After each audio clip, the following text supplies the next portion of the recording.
योगी बोले सड़क पर नहीं होगी नमाज तो भड़क गई इकरा हसन। खुला दे दिया चैलेंज और कहा आपत्ति नहीं होनी चाहिए।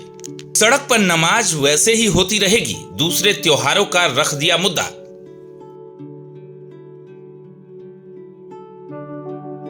अखिलेश यादव की सांसद इकरा हसन इस वक्त पूरे फॉर्म में हैं। बैक टू बैक योगी सरकार को टारगेट कर रही हैं। अभी सहारनपुर में पुलिस वालों से पंगा लेना पुराना नहीं हुआ था, तो अब सीधे सीएम योगी से पंगा ले ली है और नमाज के मुद्दे पर ऐसी बात कह दी कि जिसे सुनकर अखिलेश यादव गदगद हो उठे हैं।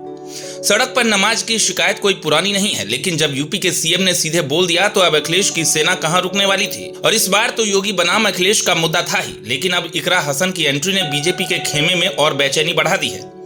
एक तो उत्तर भारत में मौसम की गर्मी है, ऊपर से सियासी पारा हाई है, यानी डबल इंजन की सरकार को डबल तरीके से घेराबंदी का प्लान अखिलेश यादव कर रहे हैं। इसीलिए अब इकरा हसन बिना गर्मी के परवाह के बीजेपी सरकार पर फायर है और तय संदेश दे दिया है कि मुसलमानों के खिलाफ की जा रही कार्रवाई और उनको परेशान करने की मंशा को कामयाब नहीं होने देंगी। दरअसल यूपी के सीएम योगी आदित्यनाथ ने हाल ही में कहा था कि सड़क पर नमाज नहीं होगी, नमाज पढ़नी है तो जहां नमाज की जगह है वहां पढ़ें। योगी यही नहीं रुके और ये भी कह डाला कि अगर जगह नहीं है तो जनसंख्या को नियंत्रित करो। बस फिर क्या था, योगी के इस बयान पर नया सियासी समीकरण सेट हो गया और समाजवादी पार्टी हमलावर हो गई। अखिलेश यादव ने इस बयान को मुद्दे से भटकाने की कोशिश बताया था, तो अब इकरा हसन ने करारा वार किया है। सीएम योगी के सड़कों पर नमाज की इजाजत नहीं होगी के बयान पर समाजवादी पार्टी की सांसद इकरा हसन ने कहा कि संविधान के मुताबिक उन्हें किसी भी समुदाय को निशाना बनाने का कोई हक नहीं है।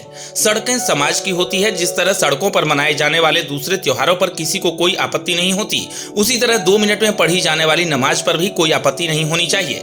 इकरा हसन के बयान से संदेश साफ था कि इकरा हसन किस मुद्दे पर बात कर रही थी कि बाकी त्योहारें सड़कों पर होते हैं। दरअसल सिर्फ नमाज ही नहीं बल्कि कई ऐसे त्योहार हैं जो सड़कों पर अक्सर मनाई जाती है। सिर्फ मुस्लिमों का पर्व नहीं बल्कि हिंदू समाज के लोग भी सड़कों पर कई त्योहार मनाते हैं। ऐसे में इकरा हसन का संदेश क्लियर था कि बाकी त्योहार सड़कों पर होते हैं, लेकिन सिर्फ एक नमाज को लेकर आपत्ति नहीं होनी चाहिए। फिलहाल अब देखना होगा कि नमाज के मुद्दे पर सियासी संग्राम कहां रुकता है, क्योंकि आने वाले साल में यूपी में चुनाव है। ऐसे में राजनीतिक पार्टियां अपना समीकरण सेट कर रही हैं कि किस तरह रणनीति बनाई जाए। ऐसे में अखिलेश यादव किसी भी तरह से किसी धर्म की राजनीति करने के मूड में नहीं है, लेकिन जब योगी ने नमाज को लेकर बयान दिया तो इकरा हसन कहां रुकने वाली थी। आपको क्या लगता है, इकरा हसन ने जो कहा सही है? कमेंट करके हमें जरूर बताएं।